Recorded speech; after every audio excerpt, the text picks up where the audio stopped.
अगदी मार्केटसारखी लागणारी प्रोफेशनल पद्धतीने बनवलेली नॅचरल आईस्क्रीम. जर तुम्हाला आईस्क्रीमचा नवीन फ्लेवर ट्राय करायचा असेल तर एकदा ही आईस्क्रीम नक्की ट्राय करा. बनवायला अगदी सोपी आणि अगदी मार्केटसारख्या प्रोफेशनल पद्धतीने आपण ही आईस्क्रीम बनवलेली आहे. घरच्यांना सुद्धा खायला दिली तरी ते देखील सांगू शकणार नाही की ही आईस्क्रीम घरी बनवलेली आहे. चला तर मग झटपट रेसिपीला सुरू करूया. पण त्याआधी अशाच नवनवीन आणि हेल्दी रेसिपीसाठी चॅनलला सबस्क्राईब नक्की करा. आता सगळ्यात आधी तर इथे मी कढईत दूध घेतलेलं आहे. शक्यतो आईस्क्रीमसाठी म्हशीचं दूध वापरा, त्याने आईस्क्रीमचं टेक्स्चर जे आहे ते अगदी मार्केटसारखं येतं. त्यानंतर यात मिल्क पावडर टाकायची आहे. नंतर इथे पिठी साखर घेतलेली आहे आणि नंतर यात कॉर्नफ्लॉवर टाकलेलं आहे. आता या सर्व आपण एक व्यवस्थित असं मिक्स करून घेणार आहोत. आता याच्या गुठळ्या व्हायला नको म्हणून आपण हे गॅसवर न ठेवता आधी व्यवस्थित मिक्स करून घेणार आहे आणि सर्व व्यवस्थित मिक्स झाल्यानंतर हे गॅसवर ठेवायचं आहे. आता अशाच प्रकारे यातल्या सगळ्या गुठळ्या काढून घ्यायच्या आहेत. आता इथे तुम्ही बघू शकताय सर्व मिश्रण आपलं व्यवस्थित मिक्स झालेलं आहे. गुठळ्या पूर्ण यातल्या गेलेल्या आहेत. आता यानंतर गॅसवर कढई ठेवायची आहे आणि आता अशा प्रकारे कंटिन्यू हलवून हे व्यवस्थित असं आपण उकळू देणार आहोत. आता यात कॉर्नफ्लॉवर टाकल्यामुळे आपल्याला यात गुठळ्या होऊ द्यायच्या नाही आणि अशा प्रकारे स्पॅच्युलाने कंटिन्यू हलवत हे व्यवस्थित असं उकळू द्यायचं आहे. थोड्या वेळाने हळूहळू हे घट्ट व्हायला सुरुवात होईल. तोपर्यंत आपल्याला हे मिश्रण अशाच प्रकारे हलवायचं आहे. तुम्ही आता बघू शकताय आपलं मिश्रण थोडंसं घट्ट व्हायला सुरुवात झालेली आहे. आता साधारण आपलं इथं मिश्रण पूर्णपणे घट्ट झालेलं आहे. यासाठी मला अगदी कमी गॅसवर 7 ते 8 मिनटं लागलेले आहेत आणि हे मिश्रण पूर्णपणे घट्ट झाल्यानंतर व्यवस्थित असं तयार आहे. त्यानंतर ते एका बाउलमध्ये काढून घ्यायचं आहे.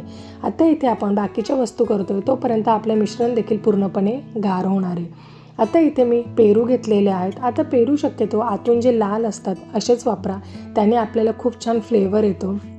त्यामुळे मी अशा प्रकारे आतून लाल असलेले पेरू घेतलेले आहेत आणि ते अशा प्रकारे आता कट करून घ्यायचे आहेत. आता यापेक्षा अजून काही पेरू जे आहे आतून खूप पिंकिश किंवा लाल कलरचे असतात ते वापरले तरीही चालेल. आता इथे मला तेवढे याचे मिळाले नाही म्हणून मी हे वापरलेले आहेत. आता हे व्यवस्थित असं कट करून घ्यायचं आहे. आता हे आपल्याला बिया ज्या आहेत त्या बिया वेगळ्या करून घ्यायच्या आहेत आणि याची जी साल आहे ती साल वेगळी करून घ्यायची आहे.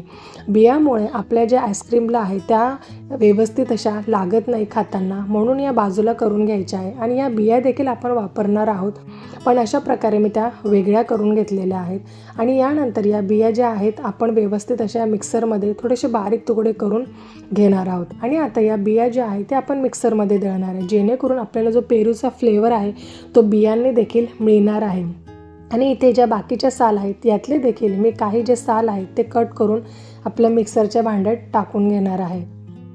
आता इथे मी बाजूला पेरूच्या काही साल देखील ठेवलेले आहेत. आता याचे अगदी बारीक तुकडे करून घ्यायचे आहेत. आईस्क्रीममध्ये आपण हे पूर्ण बॅटर झाल्यावर आपण त्यात वरून हे अशा प्रकारे टाकणार आहोत, जेणेकरून आपल्याला पेरूचे थोडे क्रंचीनेस देखील येतील, म्हणून त्या साली आपण कट करून घेतलेल्या आहेत. आणि बाकीचे जे मिक्सरच्या भांड्यात आपण घेतलेलं आहे त्यात अगदी थोडंसं पाणी टाकून हे व्यवस्थित असं आपल्याला याची पेस्ट करून घ्यायची आहे. पाणी खूप वापरायचं नाही आहे, आपल्याला फक्त मिश्रणापुरतं अशा प्रकारे त्याची प्युरी मिळेल एवढंच पाणी त्यात टाकायचं आहे. आता हे सर्व व्यवस्थित गाळून घ्यायचं आहे, जेणेकरून यात पेरूच्या ज्या बिया असतील त्या थोड्याफार अख्ख्या राहिल्या असतील त्या व्यवस्थित अशा वरतीच राहतात आणि यातला फक्त पेरूचा जो पल्प आहे तो आपल्याला हवा आहे. त्यासाठी हे व्यवस्थित अशा प्रकारे गाळून घ्यायचं आहे. आता इथे पूर्ण पल्प मी गाळून घेतलेला आहे आणि अशा प्रकारे ज्या बिया आहेत त्या वरतीच राहिलेल्या आहेत. आता पेरूचा पल्प आपला रेडी आहे. आता यानंतर आपण व्हिपक्रीम फेटायला घेणार आहोत. त्यासाठी इथे मी डिलेक्टा कंपनीची व्हिपक्रीम घेतलेली आहे. तुम्हाला तुमच्याजवळ जो कोणताही ब्रँड मिळाला तो घेतला तरीही चालेल. आता ही क्रीम शक्यतो आपल्याला जिथे केक बनवण्याचं साहित्य मिळतं तिथे सहज मिळून जाईल आणि तुम्हाला तिथेही नाही मिळाली तर तुम्ही कोणत्याही आपल्या जे ऑनलाईन ग्रोसरी ॲप आहे त्यावरनं ही क्रीम मागवली तरीही चालेल. आता ही क्रीम घेताना अशा प्रकारे लिक्विड फॉर्ममध्ये हवी आहे, कारण ते अगदी फ्रोझन असते, फ्रीझरमध्ये ठेवलेली असते. पण ती नंतर आपण फ्रीजमध्ये ठेवून अशा प्रकारे लिक्विड फॉर्ममध्ये आणायची आहे आणि मगच आईस्क्रीमसाठी वापरायची आहे. आणि ही जी व्हिप क्रीम आहे तुम्ही भरपूर वेळा वापरू शकताय आणि उरल्यावर परत एकदा ती फ्रीझरमध्ये स्टोअर करायची आहे आणि वापरायची असेल तेव्हा परत फ्रीजमध्ये लिक्विड फॉर्ममध्ये आणून आणि मगच वापरायची आहे.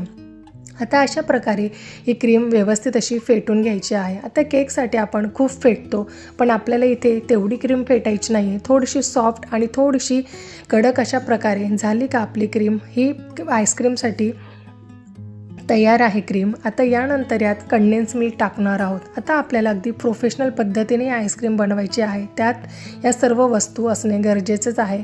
आता इथे मी अमूलचं वापरलेलं आहे कंडेन्स मिल्क. तुम्हाला ज्या ब्रँडचं मिळालं ते वापरलं तरीही चालेल. आता हे सर्व मी व्यवस्थित मिक्स केलेलं आहे आणि सुरुवातीलाच आपण जे दूध बनवलं होतं ते देखील आता पूर्णपणे गार झालेलं आहे आणि गार झाल्यावर मगच यात टाकायचं आहे. आता हे सर्व एकदा व्यवस्थित असं फेटून घेणार आहे, जेणेकरून ते व्यवस्थित असं मिक्स होईल. आता यानंतर यात आपली जी पेरूची प्युरी होती ती प्युरी टाकायची आहे. आता इथे तुम्हाला जर पेरू इसेन्स मिळाला तर तो वापरला तरीही चालेल, पण शक्यतो आपल्याला पेरू इसेन्स खूप कमी प्रमाणात मिळतो म्हणून मी तो घेतलेला नाही आहे. आता थोडासा कलरसाठी मी इथे असा प्रकारे रेड कलर घेतलेला आहे. तुम्हाला नको असेल तर नाही टाकला तरीही चालेल, पण थोडा मार्केटसारखा लुक यावा म्हणून मी इथे कलरचा वापर केलेला आहे. आणि आपले जे पेरूचे थोडे बारीक केलेले पीसेस होते ते टाकायचे आहेत. आता हे सर्व मिक्स झाल्यानंतर मी अशा प्रकारे एक आईस्क्रीमचाच डबा घेतलेला आहे. जो शक्यतो एअरटाईट असेल तोच डबा घ्या, जेणेकरून त्यात हवा जाणार नाही, त्यात बबल्स होणार नाही. आणि बऱ्याच वेळा आईस्क्रीम कडक होते किंवा त्यावरून क्रिस्टल जमा होतात, तर अशा प्रकारे आपल्याला एअरटाईट डबेच वापरायचे आहेत, जेणेकरून त्यात हवा जात नाही आणि त्यात क्रिस्टलसुद्धा जमा होत नाही. आता हे व्यवस्थित असं पॅक करायचं आहे. आता शक्यतो आईस्क्रीम 12 ते 13 तास किंवा रात्रभर जर तुम्ही सेट केली तर अप्रतिम. आता साधारण मी रात्रभर ही आईस्क्रीम सेट केलेली आहे आणि व्यवस्थित अशी तुम्ही बघू शकताय सेट देखील झालेले आहे. वरून क्रिस्टल जमा झालेले नाही आहे. अतिशय व्यवस्थित अशी आपली आईस्क्रीम सेट झालेली आहे. आता ही तुमच्याकडे स्कूपर असेल किंवा कशाने देखील ही कट करून व्यवस्थित अशी बाउलमध्ये काढून घ्यायची आहे. अगदी मार्केटसारखी सॉफ्ट आणि स्मूथ ही आईस्क्रीम तयार झालेली आहे. आणि गुआवा चिली आईस्क्रीम तर नक्कीच ट्राय करा, खूप छान लागते. आणि ज्यांना कोणाला ही आईस्क्रीम आवडत असेल तर त्यांनी अशीच खावी किंवा वरून अशा प्रकारे लाल तिखटची जी आपली पूड आहे ती टाकून तर अजून अप्रतिम लागते. तर नक्कीच आईस्क्रीम ट्राय करा. आणि जर तुम्हाला रेसिपी आवडली असेल तर कमेंटमध्ये नक्कीच सांगा आणि तुमच्या मैत्रिणींना आणि नातेवाईकांना सुद्धा शेअर नक्की.